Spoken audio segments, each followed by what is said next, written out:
আগে নবীর শানে গোস্তাকি হয়েছে। একটা কাঠ মিস্ত্রি যুবক ছেলে, সে ওই গোস্তাকে রাসূলের গর্দান উড়িয়ে দিয়েছে। ও সেই রঙ্গিলা মুহাম্মদ লেখে নাউজুবিল্লাহ একটা বই লিখেছিল, তার গর্দান উড়িয়ে দিয়েছে ওই মুসলমান, ওই কাঠ মিস্ত্রি যুবকটা।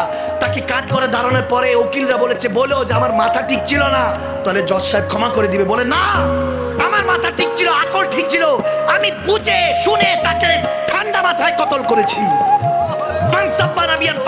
আমার নবীর শানে যে গোস্তাকি করবে তার বেঁচে থাকার অধিকার নাই, তার গর্দান উড়িয়ে দাও, ঠিক না?